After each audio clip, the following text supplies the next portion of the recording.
This is Wes Anderson from In the Shed with Wes Anderson, and you are listening to the Bigfoot Club podcast. Hey, everybody. Robert Jesse Dominguez, Bigfoot Club, Season 6, Episode 10. I'm here with my nephew, Steven. Steven, say what's up. What's up? Episode 10?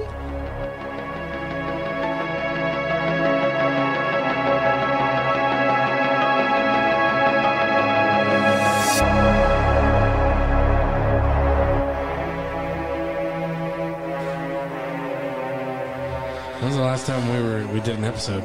Just us talking? Yeah. That was a while back. That was a while back. Maybe like 2-3 episodes back. Yeah. I think it was, we did The Mysterious Deaths, but that one, you were reading a lot, so we didn't really have a show where we were talking. Mm-hmm. It's funny that you mentioned that because today, this episode, I'm going to be doing the same thing. And it seems like I've been doing them. I've been doing these kind of, I guess, read-throughs. Read-throughs? Does that make sense? Readings. Mm-hmm. I read some articles, and it's like right at the beginning of I'm starting to get sick, or I'm at the end of getting sick. Or being sick? Of being sick, yeah. So, I'm going to be drinking a lot of water. Drink that water. Mm-hmm. Getting my throat ready. But before we talk, is there anything you want to talk about? Anything? The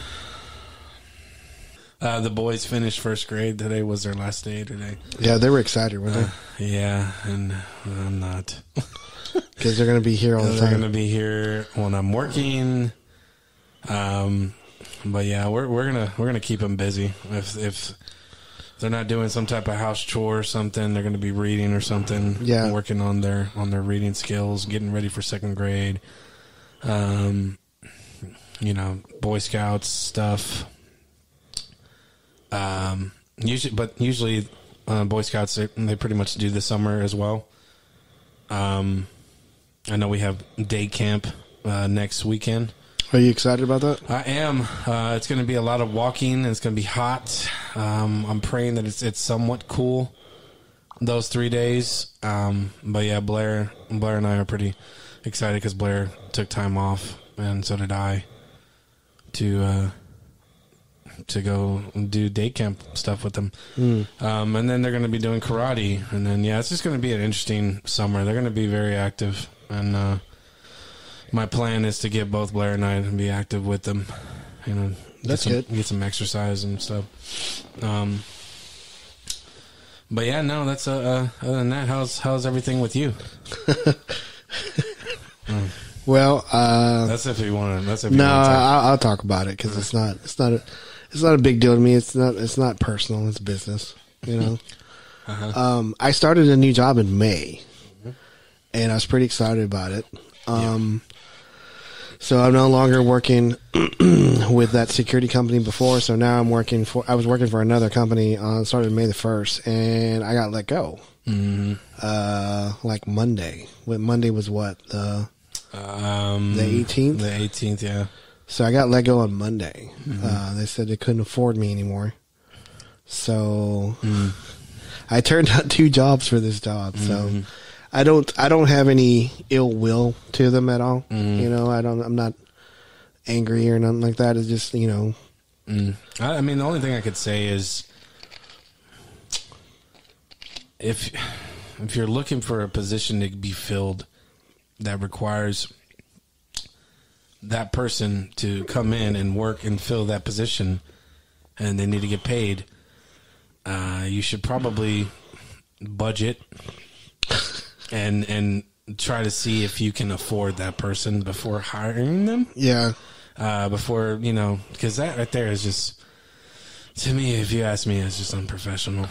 It is unpolished. I can say it because I didn't work for them, but it's very unprofessional. You can be nice about it all you want to. Yeah. It's just unprofessional in my books. It is. It is. That is, you just don't do that. And especially today's economy, just getting a job and stuff. That's just me. Yeah. I don't know. I mean, they said it was not my work ethic. They said I worked really hard. It's just definitely not your work ethic. It's their work ethics. so they just said that they just couldn't afford me or something. I don't know. I just, at that point, I just said, you know what? Okay, let me just sign. Let me go. Yeah. And I signed, and I told him, I said, it's not. I know it's not personal. It's business. Mm-hmm. I get it. All right, and I'll leave, and I left. So. Yeah. Well, but I'll find something pretty soon, so it's not a big deal to me. So yeah, I know you will. You got pretty busy next week. Yeah, I got some interviews. Yeah, got 3 interviews next week. So let's try to shoot for 4 interviews. I know, right? Get that taken care of. I don't think you can get Monday slot open. No, it's a holiday. It'll pretty much be hopefully a Friday. Yeah. But yeah, that sucks, man. It's okay. Yeah. What's funny is that whenever you broke the news to me, me and Sebastian were watching a anime movie, and I had to pause it whenever you told me. You're like, you're gonna be mad, and I was like, oh, well, what happened? And I got let go, and then I was shocked, but Sebastian, what? You got fired? Yeah, he was pretty hurt by it. He was pretty hurt.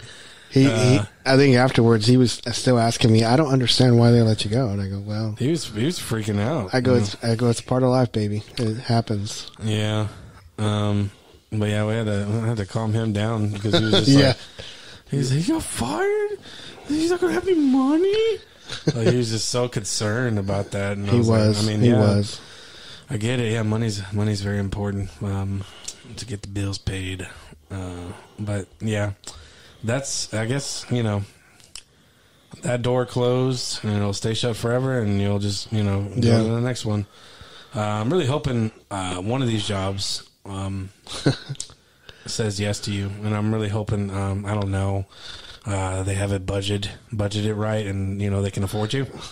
Yeah. Because I think, to me, again, that if we go back to it, that's just a lame excuse. Yeah, the one really great thing about this podcast is that we're unfiltered, and we talk about whatever's going on in our life, and I love that. And some people tell me, "Because why do you do that?" And I just because that's it makes us relatable. Yeah, it makes it. Yeah.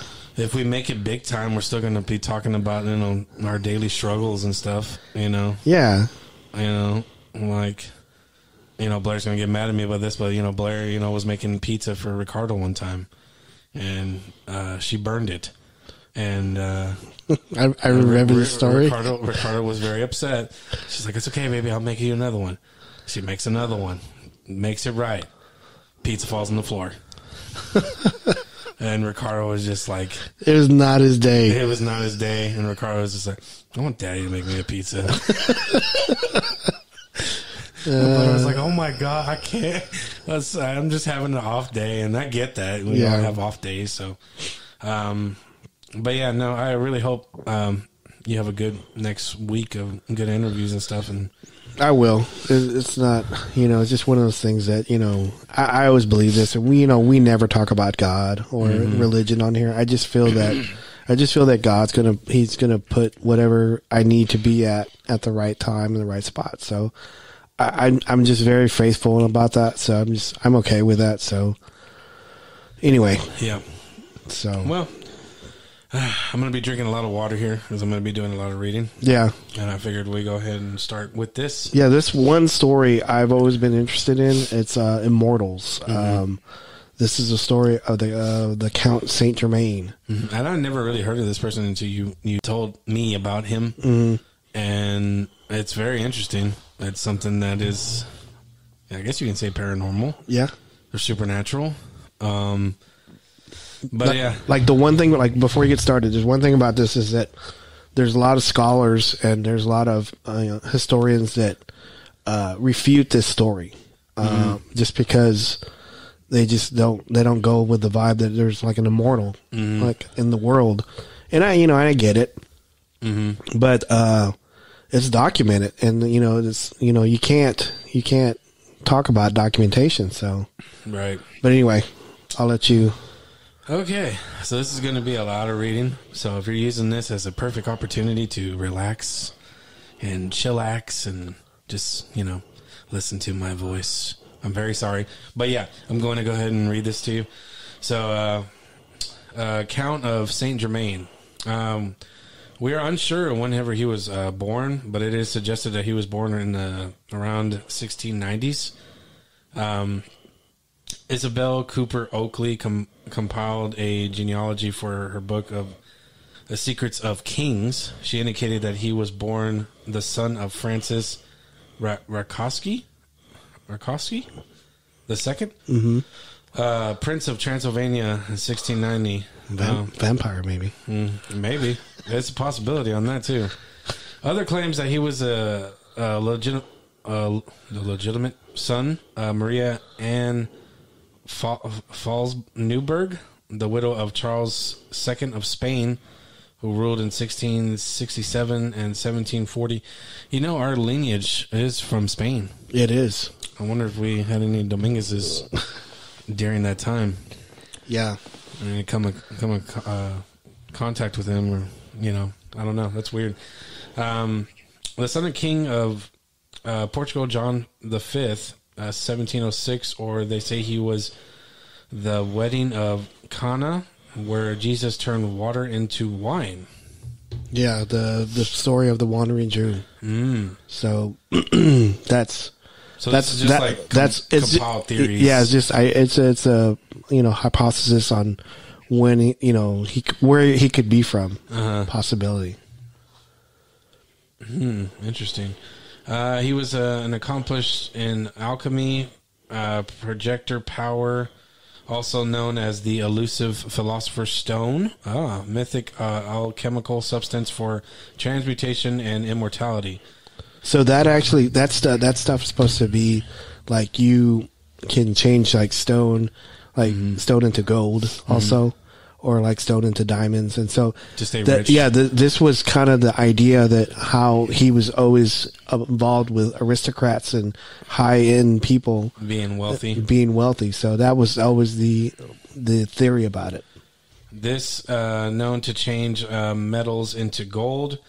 It could also be used as an elixir. It is known to bestow immortality. Supposedly, he spent 5 years learning jewelry craft in the Shah of Persia's court. He arrives in is it Versailles or Versailles? Versailles, I believe. Versailles in 1742. He quickly charmed everyone here with the knowledge of science and history. He was also highly educated, and it is said that he spoke French, German, Dutch, Spanish, Portuguese, Russian, and English, as well as being familiar with Chinese, Latin, Arabic, ancient Greek, and Sanskrit. Sanskrit. So ancient was it Greek. Egyptian or Greek? Yeah. Man. To learn those many languages, you have to be pretty smart too, man. Mm-hmm. And I think I told you this off episode a couple weeks ago. Whenever you brought this up to my attention again, It reminds me so much of that Sandman episode. Yeah, where Sandman gave him immortality of this guy, and I don't know what year it was, but every 100 years he would meet up with him at a specific bar and give him an update of how he spent his 100 years. And they kept meeting every 100 years, and I thought that was odd. I was like, I think this is the Count of Saint Germain is where they got the idea from. It's possible. He was also a painter, could play the violin. He was also ambidextrous. Allegedly, he could compose a letter with one hand and write a poem with the other hand. Wow, that is a lot of talent, isn't it? Yes, that is it's a little scary. If I saw someone doing that, I'd be like, oh my God, that's a demon. A demon or an angel or something, because because when you're focused on something and writing a letter, let alone writing your poetry on the other hand, like it's almost that's like drumming in a way. Yeah, it's almost like he was. You know how Bill Murray's character on Groundhog Day, where he kept reliving the same day and he learned everything. Yeah. So this guy had so much time that he could actually learn how to do all kinds of stuff. Mm-hmm. So that's kind of weird. That is weird. But I guess at that time, there was nothing really to do. Yeah. And so, yeah, of course you're going to learn something, and you're going to be bored a lot, and you got to tickle the mind of learning something new. So I guess that was his superpower in a way. He's supposed to be very wealthy, despite not having no record bank account. Maybe he was royalty, or he could use alchemy to change metal into gold, which we talked about.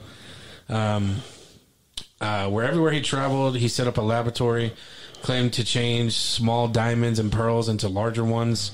He did dine with company on many occasions. He was rarely seen eating in public. Isn't that weird? That is weird. Like he's not supposed to eat. Yeah, kind of like a vampire, right? Almost, yeah. That's odd. But the real question is if he was seen during the daytime or at night. You know, but at the same time, if there is vampires, you know, there could be daywalkers. Yeah, you know. Or maybe that myth of, you know, them being afraid of the sun or not be able to. Maybe it's a lie. Or it's a lie. It's yeah. a myth. 1760, the Count was in Paris when an elderly woman, Countess von Georgi, heard he would be attending a party at the home of Madame de Pompadour, mistress of King 15th of France. She had known account of Saint Germain while she was in Venice in 1710. When she met him for the second time, she was astonished on that he hadn't aged a day. She'd asked if his dad was named the same. The Count merely said, "No, Madame, I was living in Venice at the end of last century and the beginning of this century. I had the honor to pay you court." Then she was amazed and stated that the Count she knew then was at least 45 years old and looked the same age now. That's weird.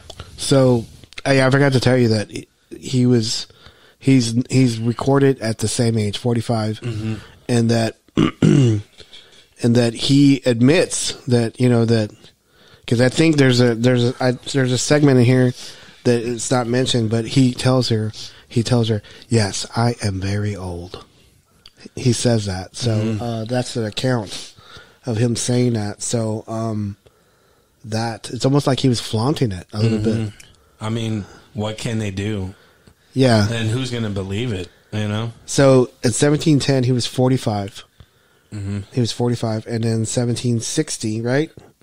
Was it 1760 when they had the party? So he should have been like 95, right? Yeah. Man, that is something. Author Carl Heinrich van Gleiken. Jeez, I'm butchering his names. I'm sorry. It's all right. Title Souvenirs de Charles Henry Baron de Gleiken, 1868. I have heard Rameau and an old relative of the French ambassador at Venice testified to having known Saint Germain in 1710, where he had the appearance of a man of 50 years of age. Throughout the 18th century, he traveled through Europe. During 1740s, he became a trusted diplomat in the court of King Louis XV of France and did secret missions for the king in England in 1763. In 1763, he performed a similar function at The Hague in the Netherlands, where he met infamous lover Giacomo Girolamo Casanova in... Okay. So in essence, what we're reading right here, that he was a spy too. That makes sense. So he was an alchemist. He was an alchemist. Okay.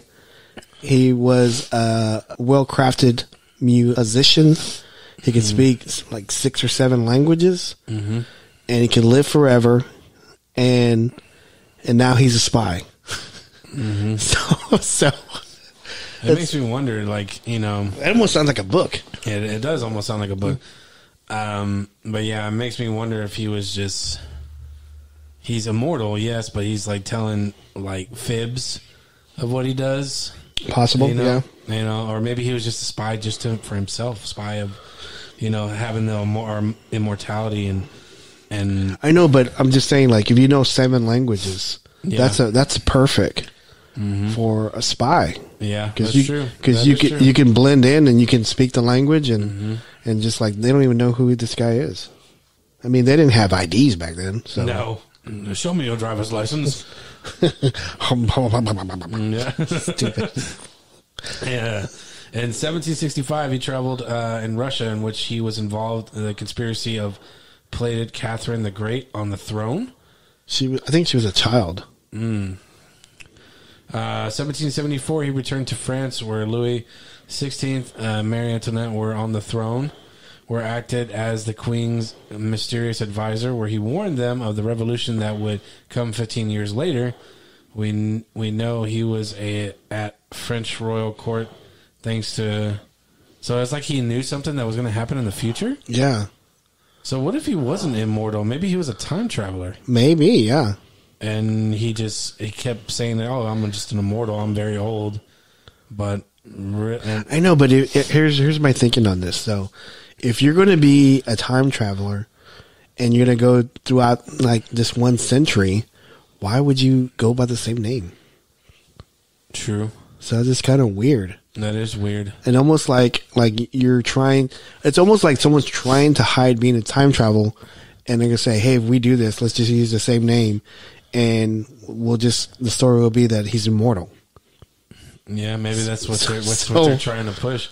Because how would he know something was going to happen in 15 years later? Yeah, and how would you learn 7 languages, 6 or 7 Unless languages? this dude was really like a demon or an angel, and he just knew things were coming and knew how to avoid not dying. There's more to this. This is just like one fabric of the onion. There's more stuff to it. Like there's stories of there's other articles and other books that claim that he was a part of elite entity group, not angels, not demons, but something else. But anyway, I'll let you continue. The League of Extraordinary Gentlemen. He said a revolution that would come 15 years later. We knew he was at a French royal court thanks to the translated passages from a rare book from 1821 called Souvenirs de Marie Antoinette, which was written by the Countess de Hamar, an intimate friend of the Queen. She named Saint Germain several times and writes he appeared at the court of France long before it was 1743. Whence did he come? That is what has ever been able to learn. He was described to be between 40 and 45 years old.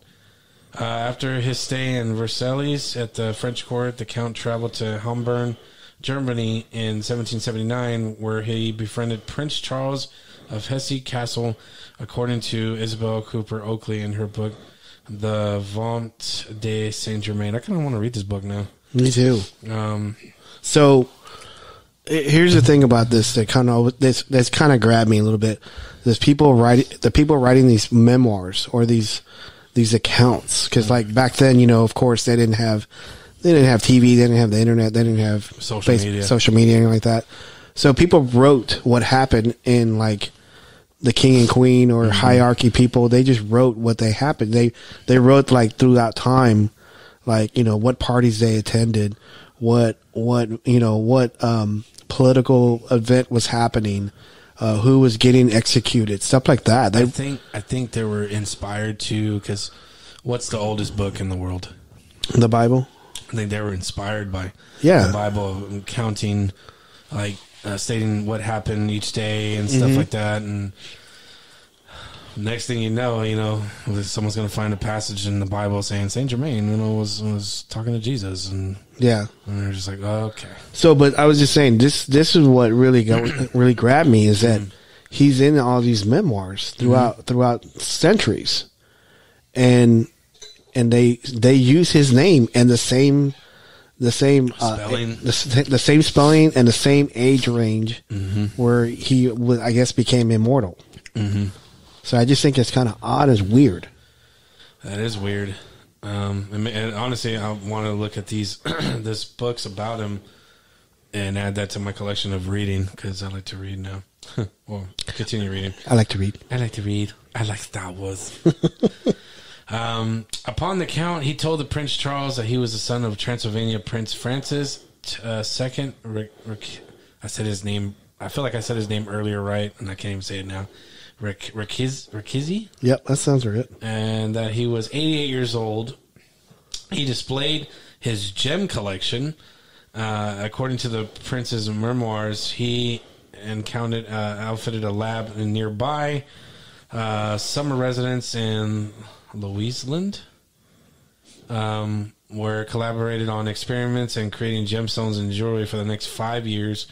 The Count stayed on the prince's estate in Eckernford, also where the Count died on February 27th, 1784. He was buried in a private grave. March 2nd, 1784. He was recorded of the St. Nikolai Church of Eckernforde. April 3rd, the mayor and the city council issued a proclamation on the auctioning off the Count's remaining effects. I was thinking that maybe he staged this.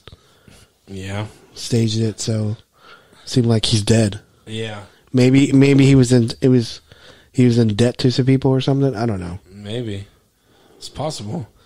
18th century philosopher Voltaire, well-respected scientist, said himself, Saint Germain is a man who never dies and knows everything.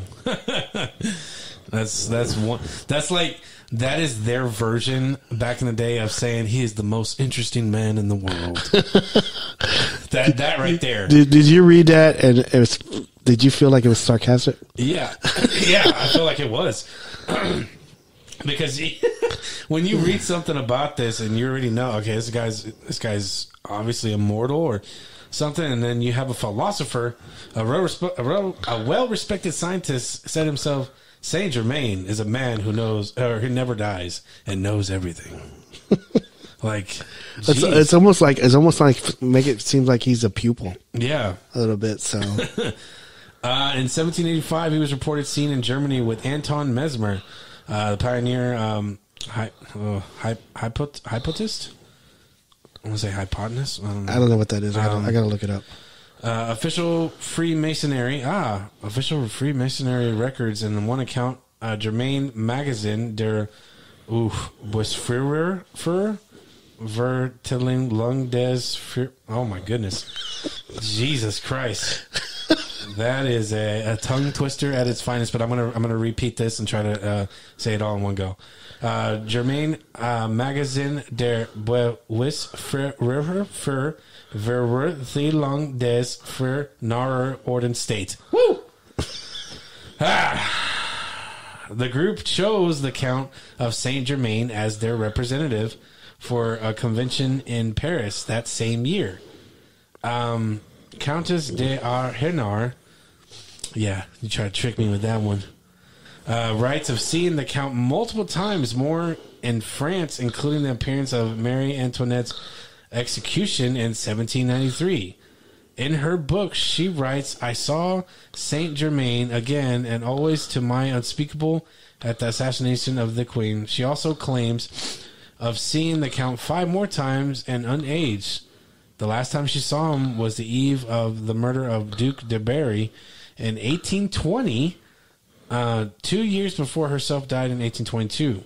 According to the Freemasons, who the Count was rumored to be a part of a mysterious man bearing the resemblance to Saint Germain, was also present on the signing of the Declaration of Independence in 1775. Wouldn't that be weird if he was actually there? Yeah, that would be weird. I mean, it's almost like he's affecting history a little bit because he got that queen. He's trying to warn that queen and king of France, and then they end up getting killed. So it's like he was trying to protect him, but he wasn't? Yeah, it's almost like he was setting them up. And then he's this thing. I know it's conjecture. It's just saying that he was at the signing of the Declaration of Independence.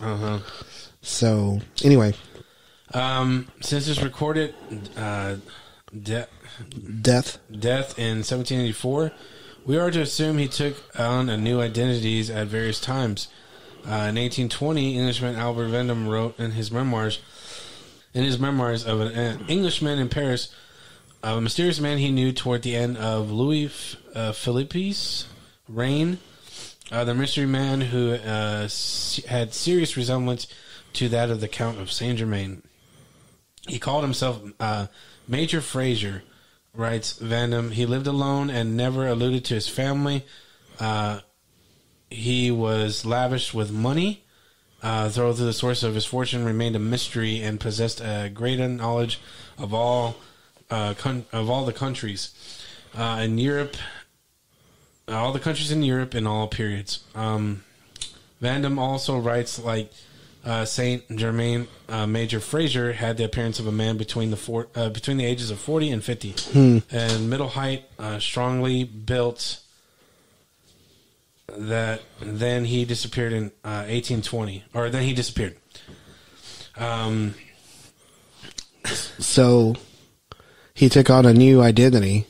So, and why change it now? I don't know. Maybe because the Queen was killed. He probably wanted to stay hidden. Maybe there was like some people that were favored to the Queen probably coming after him. I don't know. They didn't say that, but no. It's like I guess he knew that later in the years, it was getting to the point where everyone was documenting stuff. Mm-hmm. Yeah, possible. And maybe it was like, okay, maybe this is now's the time to change my identity, because people are going to start putting two and two together and thinking that's odd. Yeah. In 1820, he wrote about his journey in the Himalayas. I'm going to say Himalayas? Mm-hmm. Reach Gangotri, source of the most sacred river, and bathe in the Jumna River in the last decade of the 18th century. The Count of Saint Germain confided his future plans to Austrian friend author Franz Graefer in Graefer's book Klein-Weiner Memorien from 1843. That the Count told him toward the end of the century, I shall disappear out of Europe and betake myself to the region of the Himalayas.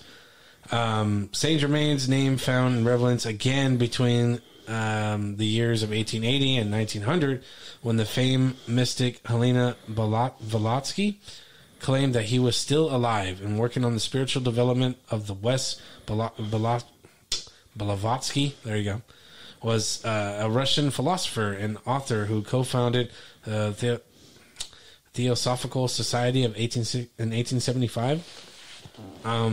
Supposedly, there's I didn't provide it, but there's a picture of this group, and Saint Germain is supposed to be in this picture. Oh, so that way you got an interesting picture. You should probably post that on the Bigfoot Club page. Yeah. Theosophy is an occult movement and a spiritual reality, and direct contact such as a reality can be reached through intuition, meditation, or revelation. In the 1870s, Blavatsky describes a group of enlightened beings she called the Masters of Ancient Wisdom. This is what I was talking about earlier. Like ascended masters, a similar theosophical group of master disembodied and living in higher realms, like saints or angels. The Master of Ancient Wisdom are physically incarnated in mortal bodies. It is believed to be one of Saint Germain. It is believed that theophysicists to have magical powers, the ability to teleport, levitate, and walk through walls. A photograph taken in the Adyar, India shows Blavatsky, Lord Kuthimi, Lord Moria, and Lord Saint Germain. That's what I was talking about earlier, too. Some have believed to be Cardophilus. Man, you're throwing some $10, $20 words at me. The legendary of wandering Jew who mocked Jesus on his way to his crucifixion on Good Friday. Cursed to walk the earth until the end of days. Some people think that Saint Germain is King Arthur's aide, Merlin the magician, who lived from 540 to August of 584. Long time ago. Yeah. Dr. Raymond Bernard's book, The Great Secret Count Saint Germain, reports that Count was actually the 17th century famous statesman scientist Sir Francis Bacon. That's a great name. Yeah, Sir Francis Bacon, by birth and later authored the complete plays attributed to William Shakespeare. Wow. According to the Ascended Master Teachings of Theosophy, I don't even know if I'm pronouncing that right, Francis Bacon appeared that he died on Easter Sunday, April 9th, 1626, where he reported he attended this funeral in disguise. This where Saint Germain attained this immortality through alchemy on May 1st of 1684, which this time Francis Bacon adopted a new name, Saint Germain. So it's like he's done this before. Mm-hmm. He's okay. So I guess he has to do it every like 200 years, something like that. Yeah. So here's the thing, though. His real name. So here's the thing, though. Like whenever we started the story, it was like he was born like in 15 something. Maybe he just took on that title of Saint Germain back then, or whatever person. So there's no accounts of him probably doing it before. There's no record. He could have been doing it since like the time of Christ. So I don't know. That's what I'm saying. Like it makes me wonder if he was mentioned in the Bible without even knowing that it's him. Right. Other Ascended Master teachings go further to suggest Saint Germain was incarnated as Greek philosopher Plato and Italian explorer Chris Columbus. These are not universally accepted. The most recent sighting was in 1972 in Paris when a man named Richard Chanfray, in which he was the legendary count. He was a magician that had his career began in Paris Theater. He appeared on French TV where he turned a small copper wire into gold. He claimed to raise a dog from the dead. Witnessed by a Spanish TV reporter, Jose Maria Inigo.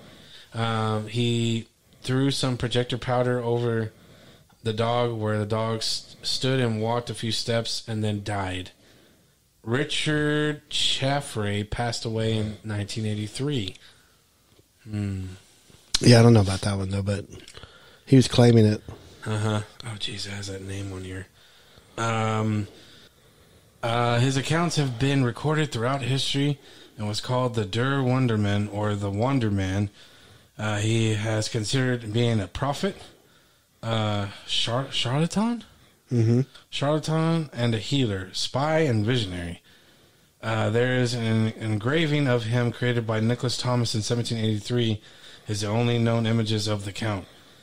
It was based on a lost painting once owned by a Marquise de Youffe, one of the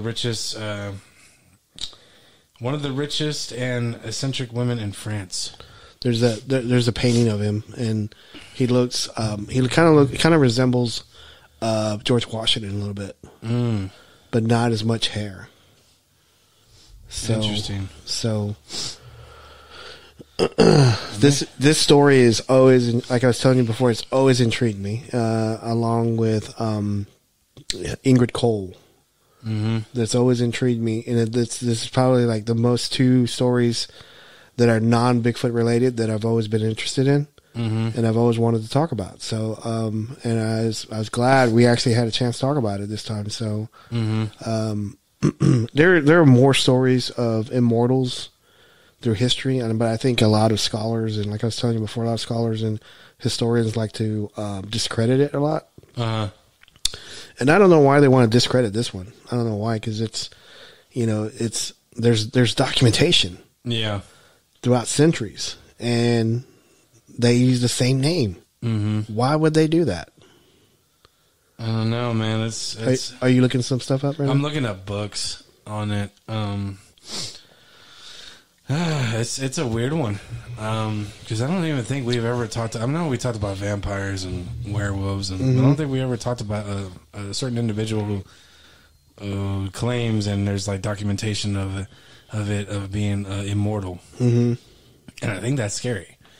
At the same time, I'm trying to be open because maybe he's not immortal. Maybe he's a time traveler. Yeah, and claimed to be immortal. He's a time traveler. and he changes time, or he corrects time the way it's supposed to be. I don't know, or the timeline that we actually live in right now. Mm-hmm. Maybe it was supposed to look different. Maybe France and Europe are supposed to look different, and he changed it the way it's supposed to be, like what we know now today. Mm-hmm. Like maybe it was a different timeline, and it's all. As a time traveler, I'm trying to think. As a time traveler, it's all experimentation too. It's all, because he's a man of science. He's experimenting, and he goes back into these certain historical events that happens. It makes me wonder about, was he here about near September 11th? Did he know it was going to happen? Was he the one that told what's his face that it was going to happen? It's one of those things where. Which one? Who? What's his face? They said it on the episode of Joe Rogan and Tucker Carlson about a certain individual. I forgot his name. He's like kind of crazy, and Tucker's like, he's crazy because he knows so much stuff. A lot of people. Oh yeah. I know you're talking about. He's a podcaster. Yeah, he's a podcaster. Alex Jones. Alex Jones. Yep. Makes me wonder where is he getting this information? Yeah, he has. I haven't listened to a lot of his stuff, but from what I hear, he has a lot of wild theories, and the majority of them they're coming to be true. Yeah, but where are you getting these theories from? Yeah, because he was saying like before 9/11, and that it's going to happen. That you need to look at this certain individual who's plotting these attacks, and it's just stuff like that. I'm not trying to get into political stuff, but it's events that happen, major events that happen. That changed the course. That changed the course of history. That, honestly, if you want to get into it, it traumatized a lot of my generation because we were kids at the time. Yeah, how old were you when 9/11 happened? You were in 3rd grade? I was in 5th grade. 5th grade. I was in math class. And what happened? Like how I just remember. Did they bring in the TV? We already had TVs in the corner of the rooms. Wow. Wow. Yeah. Because I remember at that time I was working at Sprint, and we had this was early 2000s, and it was we had TVs on mounts, on rolling mounts, and we had a VCRs with it. And this was like 2001. 2002, and I had like 7-8 TVs because we used to do it for like meetings and stuff, and I had to roll them all out to everybody, every department, and we were out of TVs, and I remember when it happened, so it was kind of crazy. But it was just crappy because I remember at that time I was excited for POD's new album, Satellite, and I was so excited. I think after school was whenever I think my mom said, "Okay, we're gonna go to." I think it was like. What was it? Not CD Warehouse, Circuit City. Circuit City, yeah. To go get it. I'm showing my age there. But yeah, that's whenever we would go get our CDs. Did y'all go after?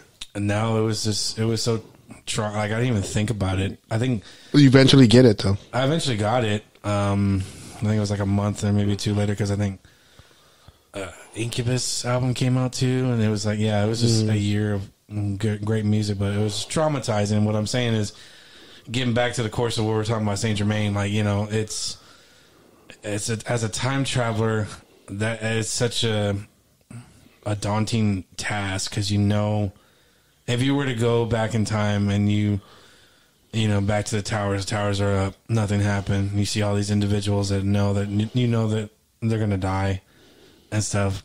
As a time traveler, do you experiment on trying to warn them? Well, I was looking at set in stone. Yeah, like how you saying that? What's her name? Marie Antoinette was going to meet her demise, pretty much, but 15 years later, it still happened. Yeah. So it's kind of weird. Like, what was his goal? Maybe to change the hierarchy and have a new membership. Maybe by her changing it. I mean, I don't know. If people listen to the podcast and they know about this history in France, please let us know.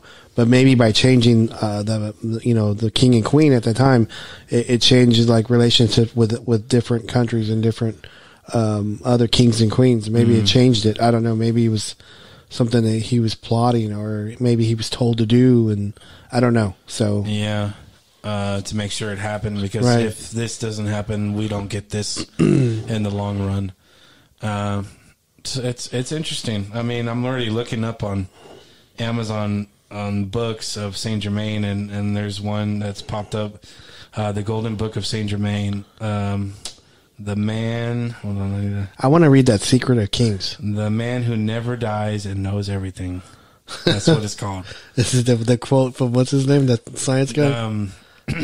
Voltaire. Yeah, that's awesome. Yeah, That's awesome that they did name the book. But he's the most interesting man in the universe. but I want to read that Secret of Kings one. Yeah, there's a lot of Saint Germain unveiled mysteries, and Saint Germain series. Apparently, he's got his own series for this. Oh man, Unveiled mysteries. And it's weird because I guess that the painting of that one painter, they're using that as the cover for each books. you see the painting? I see the painting. Yeah, he's got a wicked mustache. Doesn't he kind of resemble George Washington a little bit? And like a younger version, Yeah. of him. That's just weird. That's I'm really shocked that you didn't know about this guy. no, Huh. I did not. And there's the most holy Trinosophobia of the Comte de Saint Germain.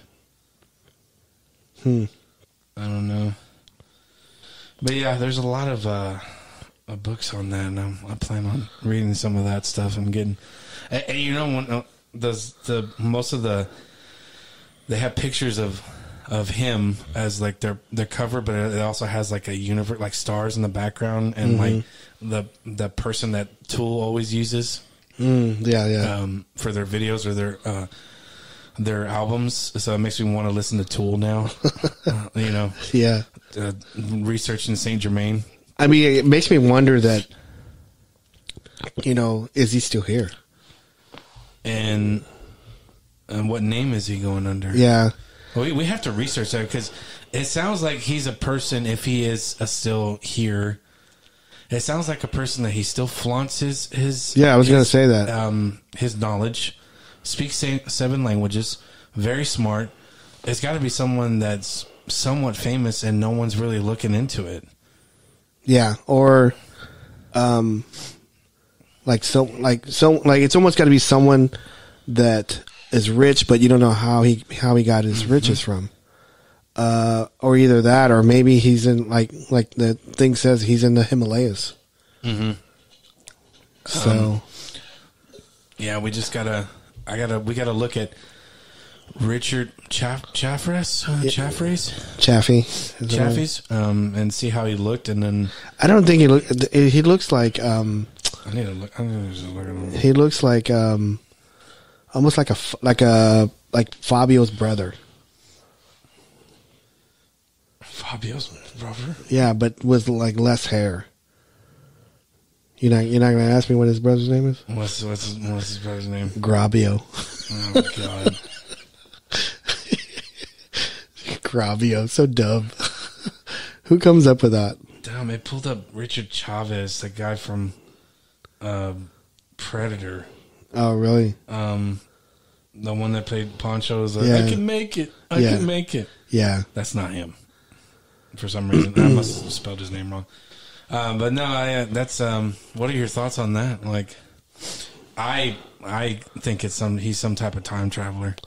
Yeah, I mean, either He's meddling with events, a lot of, and he's going to like major like people and events that historical like figures, Declaration of Independence, stuff like that. Like if he was really there, he made sure that happened. He made sure that he was there to. Yeah, he got that little girl in Russia and to the throne.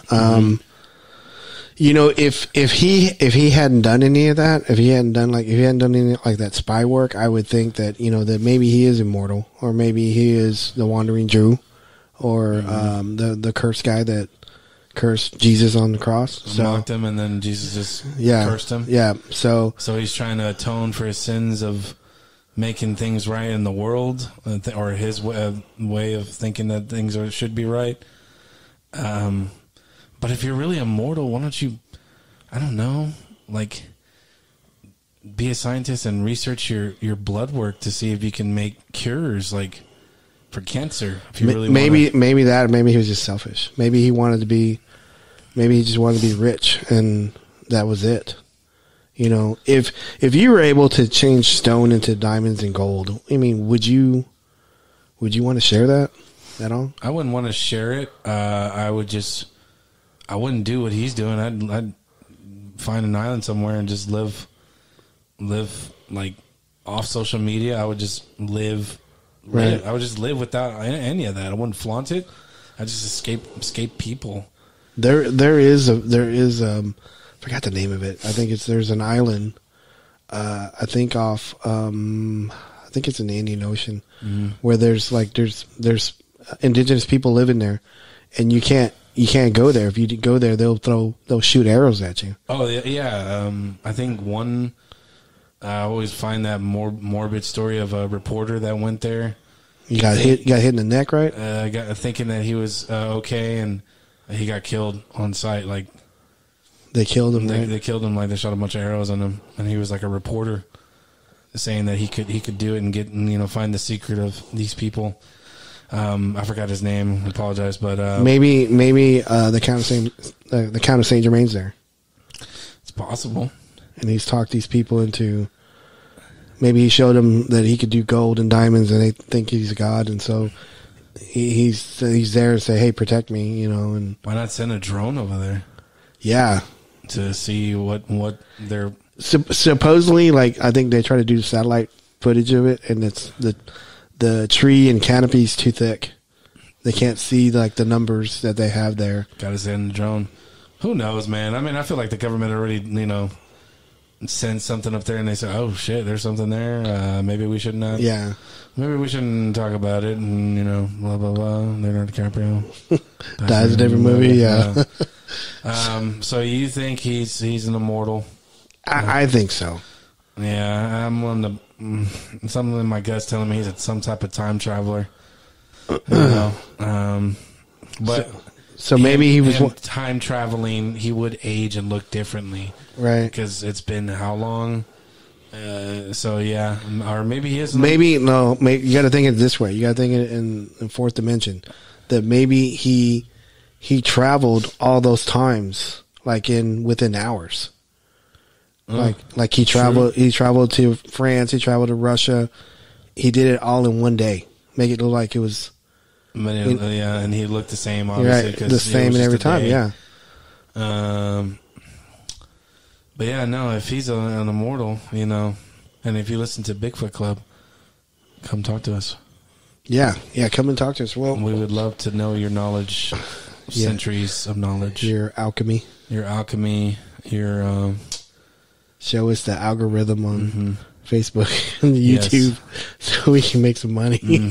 For real. Sorry. For real. This is one interesting story. I like stories like this. It always tickles my fancy. Yeah, we got to eventually talk about Ingrid Cole. Ingrid Cole again. I feel like y'all have talked about him. But I wasn't along for the ride. You weren't a part of that one. Yeah, so I think we need a do-over. Yeah, a super do-over on that. I mean, there's nothing. I would just say this: there's nothing against those old co-hosts that we did the Ingrid Cole one, but I think you and I probably would do a better job. So yeah. So I think that the next episode we should hopefully shoot for Ingrid Cole. Maybe you can get some sound bites from Mothman Prophecies. Yeah. Because it's creepy. Chapstick. My name is Ingrid Cole. Yeah. So, reading a line from the book of a certain page. Yeah. So, what else do you want to talk about?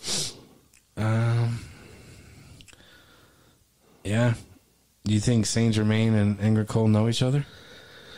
I wouldn't doubt it. I mean, I wouldn't doubt it. Maybe that is Saint Germain. So. Oh fuck! I didn't even think of that. Shit!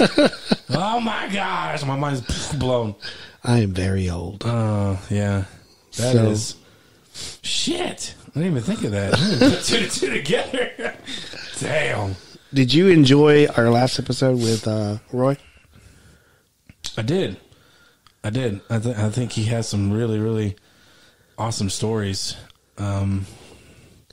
Yeah, because like he hasn't gone to any other podcasts, and he didn't seem like a person that would want to flaunt his stories anywhere. No. I approached him. He didn't approach me. Yeah. I think he's got. I'm willing to bet, like I said before on that episode, I believe that once you see a Bigfoot, they mark you. Yeah. And they mark you, and you either come across him, or that Bigfoot that you saw again later on in life, or the Bigfoot that they know that they're in relations with, or I think same tribe. I think his frequency or his harmonic or his aura is different than anybody else's in that region. What I want to know, and I don't know if I talked to you about it. I didn't want to say it to scare him. What was that other Bigfoot going to do if he didn't notice him? The one that was flanking him. What was he going to do? I don't know. It makes me wonder, like, was there like mischievous, malice intent that they were like, get him? I would say this. This was the very first time that I talked to eyewitness, and they said that they had canines or fangs. Yeah. I've never talked to anybody that said, "Oh yeah, I saw the canines." And I remember talking to John Doe about this, and he said it showed his teeth, like it grinned, like anger. Yeah. But he said he didn't see canines. But maybe there's different different types of Bigfoot. Maybe they're more aggressive ones, and there's ones that even people have some type of canines. Yeah. I wouldn't say it's like vampire style, but they're like they stick out more. It's not like saber-tooth or something. No, it's not. Or a walrus. Nice. Yeah, it just makes me wonder if that Bigfoot had some type of, what was it going to do if it reached Roy and Roy didn't notice? It's kind of hard to miss that, but Roy said that it was flanking him, and he caught it, looked at it, and he was like, "Oh shit!" And then he froze too. And he never took his eyes off it, backed away from it, and he does most of these stories that he was talking about were spot on. Mm-hmm. Like somebody who actually did see a Bigfoot. Some it's like its characteristics and what it did, how it reacted to him. Whether it's like throwing a rock or seeing him as a boy behind a bush, or this coming behind this guy's house. All the stories, it goes to where I would say that he actually did see something. Mm-hmm. And he reacted on each one of these the way you're supposed to react. Yep. And so I felt that, other than John Doe's story, this is probably one of the best stories I've ever... his stories were probably one of the best ones I've actually encountered or I witnessed and talked to about. So, mm-hmm. It makes me wonder, those, there's some witnesses of police officers has seen a Bigfoot. They have camera footage. Yeah. They have the body cam. I don't know about body cam, but there's I think there's one, I want to say it's in Georgia. There's one. Mm-hmm. It was on Paranormal Con on camera. Uh-huh. This guy going down this dark road, and you could see this. Like, I don't know. To me, when I looked at it, I thought it was a shadow person running across. But you could see that this thing took 2 steps across this 2-lane freeway, and it cleared the road in 2 steps. And I don't know. I know shadow people are fast. But I think a lot of times you don't see them stepping. You just see them moving. Right. And so this thing, you could see it was like a dark figure and just took 2 steps. And the guy, like the cop goes, "What the hell?" And he stops. Yeah. Turns around, goes back to the spot, and he doesn't see it. So of course. So it's like that one video I had to look at. It was Matt was talking to Beyond the Unknown. Mm-hmm. He was talking about that video. MK Davis has that video of the Bigfoot crossing and going to over the fence. Yeah. And I don't know if you want to share that. Yeah, that was in Paris. That was in Paris, Texas. I was a part of that investigation. Yeah. So I that was actually my first. He said it was on YouTube. I was like, what? I didn't know. And I looked it up on YouTube. It was the first video that pops up. And it's interesting. It was my first time seeing it. I think you showed it to me whenever I was like 6, that video. Yeah. But I never really put 2 and 2 together on it. But now as I'm older, I saw it in a different perspective. And I go, damn. You could clearly see him going over it like no problem. But you could see that it bent all the way to the right, the fence wiring being pushed down, and that takes a lot of strength to do that, right? Yeah, that thing is made to keep people out and keep, I guess, animals in, right. So, yeah, I think you said you were there too. Yeah. I don't know if you want to talk about that, but yeah. I can't remember. Were you ever out there? Did I ever take you out there? No, I don't think you ever took me out there. Okay. I don't remember if you did, but I would think I would have remembered that. Yeah, you would have like remembered the people there because they were very, very nice. But that fence line, when I walked up to it, because before we put that camera up, the homeowner would tell us this is the path it would take right here. And so it took this path because there was corn there. There's stalks of corn and you couldn't see anybody coming from the vantage of the house looking at the corn.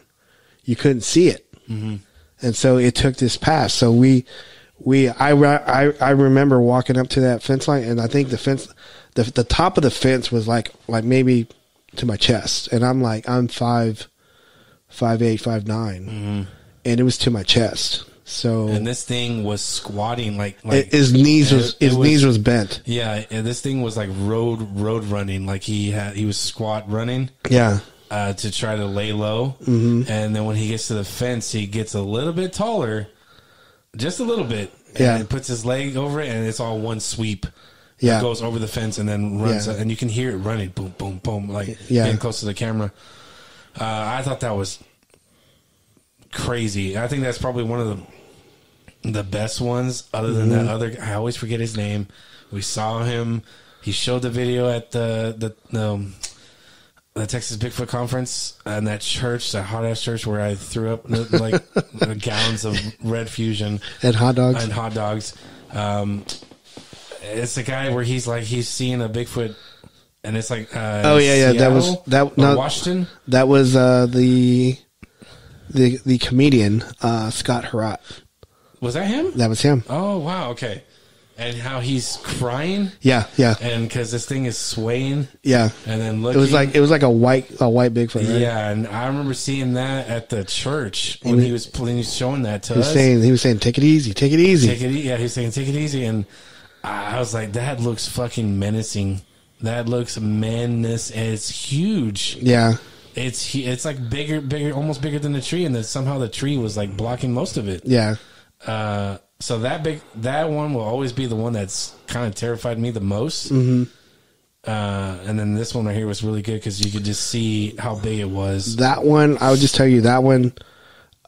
We had to dig a trench to hide some of the, because we had cameras up, and so we used batteries for it, like these pretty big batteries to charge these cameras. And so we had to dig a trench, and I had thought that once we dig that you could smell like the soil being disrupted. So it took us a while to get that footage. So we had those, I want to say we had those cameras in place for like maybe over a year before we actually got that footage. I think it would have been great if y'all were to put, I don't know how heavy it is, but to put one of the cameras in one of the stalks. Yeah. And just to see if it would run by. This was like in 2000, 2001. The cameras were pretty big, and they're not the ones that they are now. Yeah. That's almost like, size of a dime. But, that would probably help it back then. But, I think, whenever we did that, I don't know that whenever we saw that footage, it was whenever we displayed that footage out to everybody. It's the first time I met Matt. Yep. It's the first time I met Matt, and I met him. One of our friends brought him up. That was a member of the TBRC. Brought him up, and I met Matt then. So that was, I mean, because to be honest with you, that whole experience there was great. But there was a guy that lived up the road, and I know I've said this before. There was a friend of the homeowners, and the homeowner was a nice dude, and he let this guy come on his property whenever he wanted to. So I think once he started doing it, it tainted a lot of the stuff. After that video, it tainted a lot of stuff that we were doing, and I got really angry, and I said my opinion about it, and there was no weight to it. So I stopped researching there. I just quit doing it because all the hard work we did was just for nothing. So, because I deep down thought that there was Bigfoot there. Right. I really, really believed that there was Bigfoot there. But once this guy started getting involved, he started walking on, not telling us when he was doing it. And so whenever that happens, it taints a lot of the stuff that we were looking at. So then when we were looking at video again, we would see images come up on the video. We couldn't tell if it was him or not because it was too far away.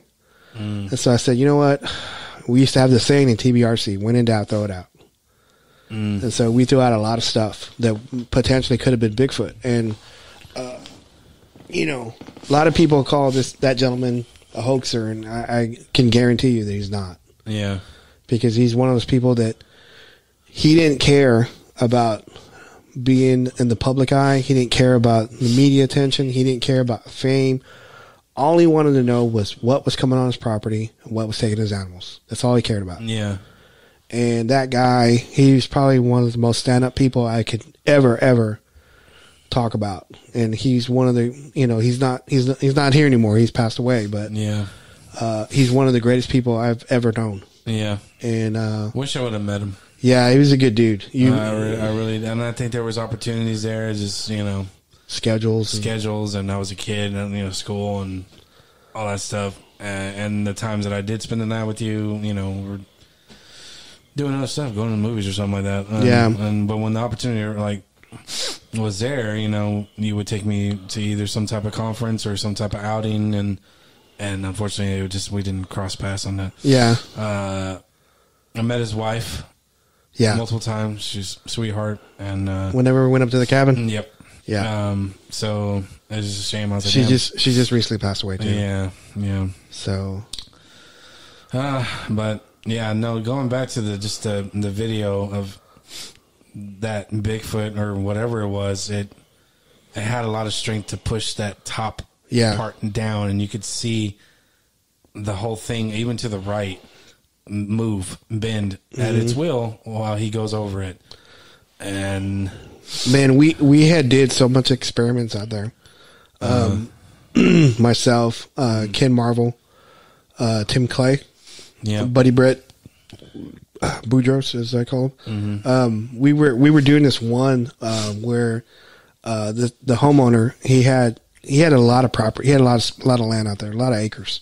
So he had this one tree that somehow didn't have any limbs on it, and I don't know if it was stripped off or all the branches. It was not completely dead, but it wasn't completely alive. It was just a tree with no branches on it. So we had the idea of putting tires on it. So we got a ladder and we put tires on it. We spray painted all these tires, red, blue, orange, and we put different colors on. That sounds like a lot of work. It was a lot of work. Like a lot of sweating was involved. Yeah. So outside it's hot. Yeah. So we got like a 8-foot ladder, and we put these tires through this tree to see if it would pull out a certain color.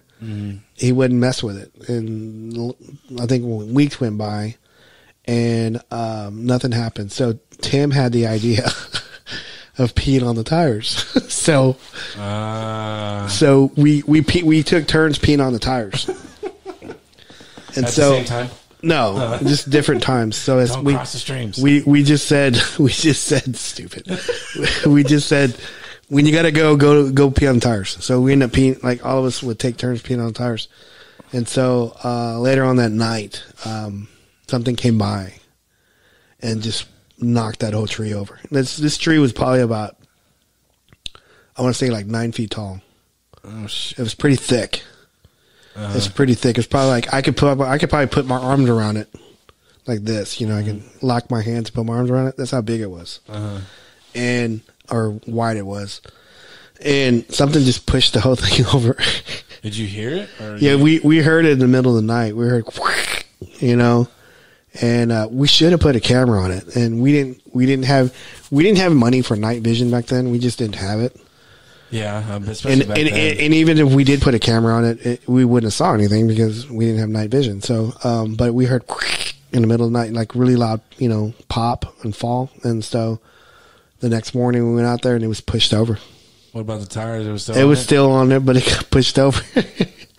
You think all of you would have been able to pick it up? No. No? It was that big? It was that big. It was heavy. Shit. It was heavy. And it almost looked like it just either put its shoulder on it and just knocked it over or just put his foot on it and just kicked it over. So I got mad. Because we peed on it, yeah. I wasn't mad that y'all put tires on it. And I was like, oh, okay, just tires. What the hell? You peed on it? Yeah. Why? He's like, Robert, why did you pee on the tree? Yeah. That's what we say to Ricardo. Yeah. Not that he pees on stuff, but no. We just tell him, like, why did you do it like that? So you know, I will say this: I had a really, really good time when I was out there. It was like right after I had left the TBRC, and I was because whenever you're with, you know, I've said this 100 times. When you're with a group, the TBRC, you're kind of limited on what you can do and what you can't do, or what you can't say because you're in a group and there's group rules. And you have to stay within those rules. It's not what you cut; it's what you don't cut. Exactly. So when I left the TBRC, I think I was one of the very first people to leave. I think it was a gentleman by the name of Bob Rammer. He left. Then I left, and then I think Kenny left. Tim was not too far, and then Buddy Brent left too because they didn't like. None of us liked the direction the TBRC was going. Yeah. And so once we kind of all just kind of gravitated toward each other. And then we went out to this gentleman's property out in East Texas, and we just started experimenting, doing stuff that we weren't allowed to do. Yeah, peeing on tires. Peeing on tires is one way to experiment. We did lots of stuff. Like I would put like, you know, food in crooks of trees, or I'd walk way in the woods and I'll put them on the bale hay, or I put them on the top of a fence way in the back. And then, like, I think Buddy would do, he would, you know, wear a shirt all day because he was like, he sweat profusely all the time. And then he would take it off and, you know, at night put it on a tree stump way in the woods to see if we'd get it back. And we would just do we would hang like CDs because they were shiny. We'd do it on like fish hooks and just hang them like on trees somewhere. We would leave marbles on tree stumps. We would leave like jacks, you know, like those big jacks that kids play with. We'd leave them out there, all kinds of stuff. So I would always try to leave food that was indigenous to the area. Whatever that gentleman was growing, like corn, squash, cantaloupe, we would like leave pieces of it in the woods to see if we get a reaction. And sometimes we did, sometimes we didn't. Did you ever, like, I don't know, use the snacks y'all had with you, like beef jerky or something like that? I mean, you got to think that's like a delicacy to them. You know, it's beef, it's dry, it's like it's protein. We've tried all kinds of stuff. We tried all kinds of stuff. We tried cat food. We tried sardines. We tried whatever we were eating, like a steak, baked potato. Sometimes it get touched, but I would have thought it got touched by like a raccoon or something. Yeah. But we always try to leave what was in the area, what they knew. Because they, you know, sometimes they would be afraid. I would just think they would be afraid to grab it if they didn't recognize it. But their sense of smell is so strong. You got to think something like steak would be like, what is that? Yeah, but it's like something that they've never smelled before, though. Yeah, exactly. They never smelled it. It's cooked. it's not raw. You know, if they were eating raw meat, I'm not saying that they do or don't, but I mean, it's a smell. It's got to smell good. I mean, they're always digging through trash. They're always, trying to scrounge for food. Yeah, so, but you got to think about it though. That's Bigfoots that are close to a city. Those Bigfoots. Oh. These Bigfoots were out in the country, and they would only like be comfortable what was in that area. Right. Like if there's like deer out there, then maybe they were like deer. There's squirrels, maybe they're like squirrels. And if you're growing corn, that maybe they like corn. So I don't know. I mean, it just depends. Because like sometimes we would get reactions, sometimes we wouldn't. Interesting. You know, if they're coming up behind your house and say you have a cat and you feed cats outside, most likely it's going to want to eat cat food. Yeah. Or the cat. Or the cat. Or if you got horse feed, or hog feed or whatever in your barn, and you got, hogs or horses, maybe they'll come and grab the horse feed or the hog feed, whatever. So that's what I just think. That sometimes it just depends on what the area and if they're used to that food in that area. So I don't know. I don't know why we got on the tangent of food. Let alone we got into Bigfoot after Saint Germain. I know. So I mean, you gotta, if we can get Saint Germain on the podcast, ask him, do you know about Bigfoot? He probably does. Yeah. On the contrary, does Bigfoot know about you? Why did he sound like Mr. Monopoly? I don't know. I think he'd speak that proper, probably. I don't know. Does he know about Bigfoot? On the contrary, Steven? I do believe he does. He does exist. I do declare. He's Georgian now. He's from Georgia. Yeah, I do declare. It's like Gone with the Wind or something. Yeah. Yeah, no, that was an interesting story. Very interesting story. Yeah. Shout outs? Shout outs to Andre and Daniel with Beyond the Unknown. They had Yowie Dan. They had Yowie Dan this past week. Yeah. On their show. So shout out to Yowie Dan and that's awesome. It is awesome. I love that they're going off suggestions that I make to them, and it's cool. Had some cool people on the show, and actually we had a lot of cool people on the show. Everybody we have on the show. Everybody we had we go through extensive interviews. Yeah. So when are we gonna get Sean Warner back? I don't know. I got to reach out to him. I'm reading his advanced copy reader. Yeah, I'm gonna brag about that. Homeland and Security, his new book, and I'm reading it. I'm almost done with it. I just need to finish it and then make a good review about it, or leave a review. He's not paying me or whatever. You're just doing it as a friend. I'm doing it as a friend. I consider Mr. Warner a good friend. He's a close friend of ours. He's a close friend of ours. He's always talking about our podcast. Yes, he is. Him and his wife are just wonderful people. The Homeland Security book comes out June 8th, I believe. Mm-hmm. You got to finish it before that. Oh yeah, I definitely will. And just the kids. Do you have to go to his website and go leave a review? I think I have to go to Amazon. Yeah. I think Goodread. Can't remember. Yeah, do that, man. Do that for him. But yeah, no, I plan on it. And are you going to put down that you're from Bigfoot Club? Of course. Yes. Bigfoot Club acknowledges and accepts this book as a good read of 2024. So he is a member of Bigfoot Club for life. For life. Yeah, so that I'm pretty excited about it. I'm close to finishing it, and I finished Dune. How'd you like it? I loved it. That's great, wasn't it? I think it's fantastic. Frank Herbert he wrote this book, and it's ahead of its time. I still think it's ahead of its time.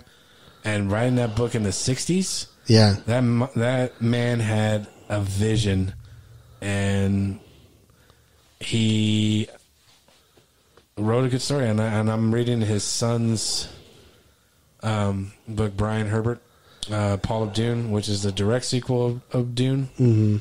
It's not. It takes place before Dune Messiah, Frank Herbert's second book.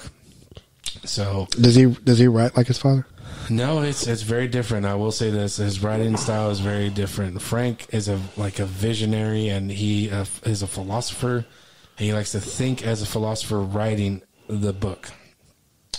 And there's a lot of just his style of writing. It's very like intellectual inside thoughts, and then there's dialogue, and then there's action, and then there's more dialogue within the characters' minds.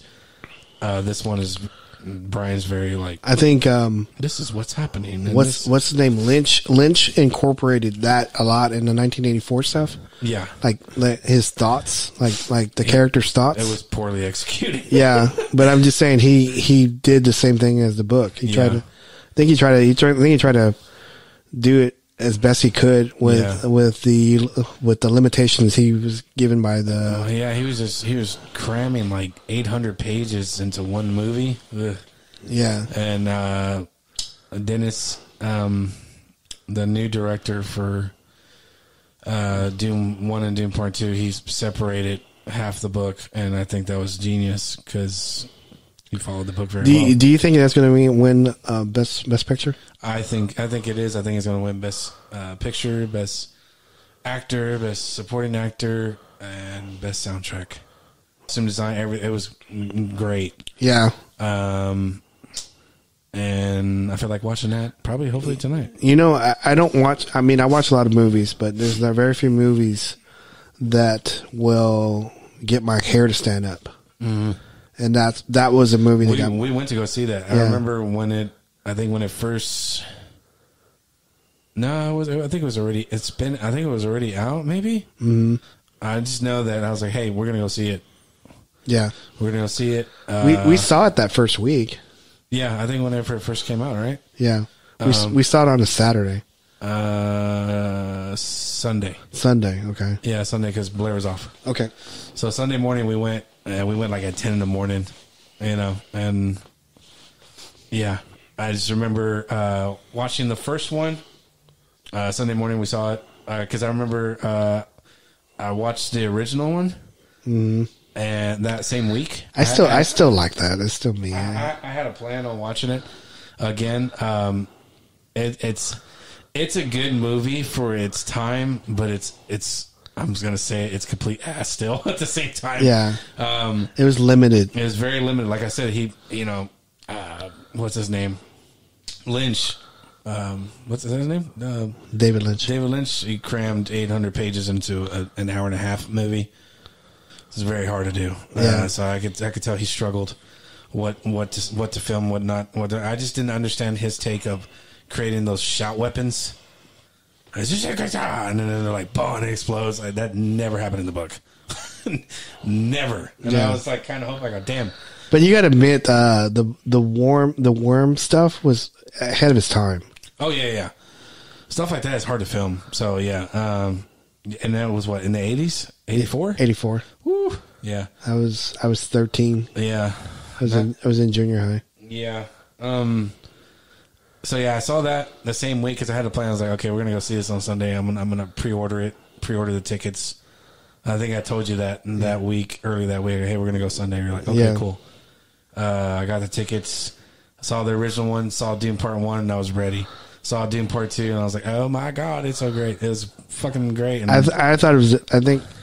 I know I haven't seen a lot of movies this past year, but I think it's the best movie of the year. Yep, I agree. Because there's so much garbage coming out right now. Deadpool and Wolverine, buddy. I mean, I'm saying before that. Oh man, Deadpool and Wolverine trailer. Yeah, I'm saying before that. The rumors of Deadpool and Wolverine. Ah, shit. Yeah. But yeah, no, I have all of the Dune books that I'm gonna read. The core Dune books. Yeah. I don't know if I'm gonna read. I want to because I want to know more of it. But yeah, no, I'm infatuated with Dune right now. Yeah, you're like how I was in 1984. Oh yeah, because that's when I read the first Dune book. Yeah, I think you still have that first book somewhere. Yeah, I have the new copy. Yeah, I think I got. Yeah, it's somewhere in my stuff. There is a hard book copy of it that recently came out. I wanted to get. It was like $80, but the paper is like blue on the sides for its eyes, for the eyes of it. Yeah, and it's got the Paul holding the what was the tooth of the Shia, whatever his name is. I forgot the crescent knife. The crescent knife. It's got it like that, and then when you open the book, it goes, yeah. No, I'm just kidding. It doesn't do that. Dumb. For those who don't know, Robert has that as his ringtone and his notification. Besides that one, I thought that was pretty funny that played at IHOP today. Yeah. Man, everyone was like, "What the hell is that?" Yeah. Are you gonna Twitch anytime? Are you gonna stream anytime soon? Oh Lord, yeah, I'm gonna. I have a plan. I'm saving up to build a gaming PC, and I'm gonna once I have that, and it's easier to stream on a PC. It's just so much easier. Yeah. I don't have to worry about using. What about a laptop? A gaming laptop.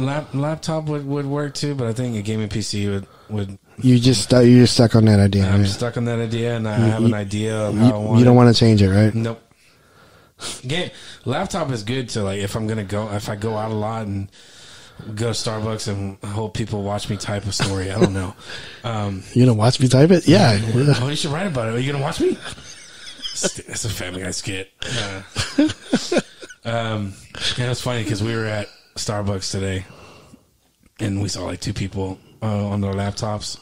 They're watching each other, and one was facing the other one, and it's like I was like thinking about that joke. But, no, I'm dead set on the gaming PC. It will be so much easier to do streaming content and then gaming at the same time, and it's just and then Steam. You just gotta love Steam. It has all types of games, and it's easier to stream it and play it on there. Yeah. Do you plan on doing like a gaming podcast? I don't know. I thought about it. I just have to think how I would want to do a gaming podcast. I feel like there's a lot of gaming podcasts right now. It's like, well, let's talk about games that are coming out now, or games that we want to. I don't know.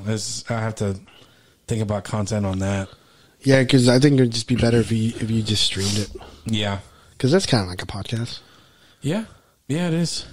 But we're gonna get better mics. We're gonna get Shure mics. Yeah, that's another goal that I want for the podcast and for streaming. It's just Shure mics. Those mics are just. Yeah, sure, we get sure. We gotta get mic stands that are on the ground. I like these. I like them too, but if you look at like Michael Rosenbaum, he's got stuff on the ground. Oh, does he really? Yeah, I didn't even notice that. I always see it. It's like either above him or it's like right there.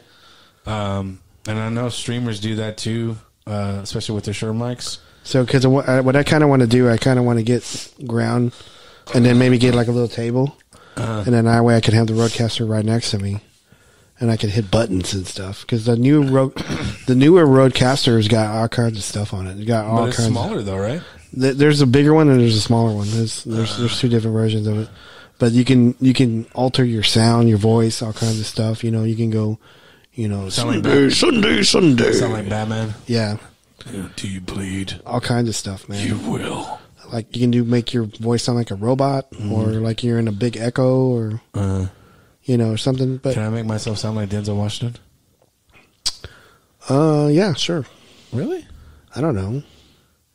It's pretty cool. Yeah, I think so. Christopher Walken, or you already do a good Christopher Walken. Nah, I think mine's getting bad now. Muad'Dib. Muad'Dib. Yeah, Christopher Walken as the Emperor on Doom Part 2 it's surprisingly it works. You bow at my feet. Your fate. You're lucky me keep your head. Yeah. God, we can quote Dune all night and. Yeah, I like that. What's his name? Austin Butler guy. Yes, he's perfect for that role. Yep. I I'm just happy that a lot of people were saying, like, oh, ever since he did Elvis, he sounds like Elvis in every single movie. No, not on this one. No. Not on this one at all. He sounds like, what's his face? Skarsgård, the one that plays the Baron, sounds almost exactly like him. And it was like he did it on purpose. Yeah. Because, that's his idol in a way. Yeah. He's bluffing. Did you see? I know we're talking about spoilers here, but do you see whenever Paul Atreides went up to go kill the Baron, right? He stabs him in the neck, and then Austin Butler's Faye Routha's character was like, I don't know if he was getting off on it. Yeah, he's like he wanted to lick his lips or something. Yeah, he was like, holy shit, he just killed this guy in cold blood. He just killed my uncle in front of me. Yeah, well, I mean. You push a man too far, you're gonna make a monster. It takes a monster to take down a monster. Simone Cacciatone. That's what I always say. What do you say? I say people buy me. Yeah, that's true. Yeah. People don't buy a car; they buy me. World oil hair, clean shave, snappy happy suit. So dumb. Matilda. People are gonna be like, "What the hell are they quoting?" I know. They went from Dune to. So they went to Immortals to Bigfoot to and then now Matilda. We're quoting Matilda, the original one, not the terrible remake, the musical one. Don't watch it. We're just having a good time, man. It's the whole movie is singing. Yeah, like I'm all down for musicals like Grease, Moulin Rouge, Chicago, The Wizard of Oz. But there's some dialogue and there's some storytelling. No, it's singing the whole movie. I think they sing the credits too. I was even okay with an episode of American Horror Story being a musical. I was okay with that. Is that the one with Lady Gaga that season? No, it was the second season. It was it was when they were in the Covenant. No, the Asylum. Oh yeah, that's the best one. Yeah. Oh yeah, there was It was Anna Banana. Yeah, that was actually a good rendition of that. I liked it. Yeah, that's it. That will always be my favorite season, and I don't care what anybody says. Yeah, it's a good one. It's the best one. I haven't even caught up to the rest of them. I haven't either. I think I stopped after Hotel Roanoke. I think. Oh, is that the one with Cuba? Cuba? Yeah. Okay. Roanoke was the last one I saw. Yeah. There was another one, but I didn't finish it. There was the one after that was like the end of the world. Oh yeah, you were into that one. I think the first 6 or 7 episodes I was, and I kind of lost it. But anyway, I got to go back and look at it. There's seasons now, but they're not the same without the original actors. Yeah, you can with what's his face and Jessica Lange. Yeah. Oh my god, I forgot his name. Your boy? Yeah, Evan Peters. He can only do. He probably was just. He needs to step away. He needs a lot of mental health right now because after doing Dahmer, he even said so himself. It's like, yeah, I need a break. That role took a lot out of me mentally and emotionally. Yeah, I could see that. Yeah, that's the one show you can only watch once and you're good. I haven't even seen it. Yeah. I'm good. It's. I was living during that period of time. It's good to watch Evan Peters do a phenomenal job as such a horrible person. Yeah. And it's really sad, but it's up to you if you want to watch it. I was alive when that stuff was going down. Yeah, and you still are alive. I mean, I was, around at the time. Yeah, I was watching the news when it happened. Did that scare you at the time? Yeah, it did. It did. It was pretty horrific. Yeah. And he was like, because like serial killers normally are not in apartments. They're in like a dwelling, a house. It's like he wanted to be caught. I think he even says that on one of the videos that he was glad he was caught. Yeah. And yeah, that's one thing that we can save for another episode. Yeah. Because we got to think on that serial killers. Is that almost supernatural of how they think? Mm-hmm. Is it almost paranormal how they think? And could they get visited by entities or their victims? Yeah, because that's such a horrific way to go of how I think if you have any kind of remorse, yeah, you probably would. And if if you're have no empathy toward anybody, then probably don't. That's why they keep doing it. Yeah. So I don't know. I mean, so you have any shout outs? Shout out to B-Town. B-Town Down. Yeah. And the boys from Beyond the Unknown.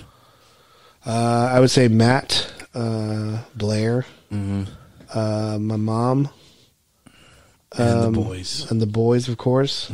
They actually, you know what? They actually asked to be on the show. Yeah. Do you remember that? Yes. They did. So we gotta get 2 more mics. We gotta do a PG. That has to be a G. Yeah. We can't say our normal. Yeah, that's fine. That's fine. I don't know if I can handle it though. I'd be like, you son. No, we can just ask him questions about Bigfoot and stuff like that. What is Bigfoot to you? Yeah. What is Bigfoot to you? What do you think Bigfoot eats? Stuff like that. You think Bigfoot poops? Yeah. They're gonna be laughing. Probably. Because they laugh at the poop jokes or poop noises. I wanted to do a shout out to Kathy DeBueller for always listening to us and writing to us, and thank her so much for that. I really appreciate you, Kathy. Sorry, Kathy. This episode's all over the place. So hopefully she has a good laugh with this one. Yeah. So at this point, I wanted to say, for everybody that's been listening to the podcast, thank you. For people who just started listening to it recently, thank you also. But if you're a part of that group of people who are not following or subscribed, left a review on our podcast, please do it at this time. It really helps our show a lot. If you just follow us, subscribe to us, whatever platform that you're on, please follow us on social media, on Facebook, TikTok, Instagram, and X at Bigfoot Club, the number 1. Bigfoot Club number 1. And if you have any stories, or if you want to just write the group and just tell us how we're doing, or tell us how we're not doing, you can do it at bigfootclub1@gmail.com. Do we have anything else, shout outs or anything else? No, other than, our typical good night. Okay. Good night and goodbye. Bang. Bang.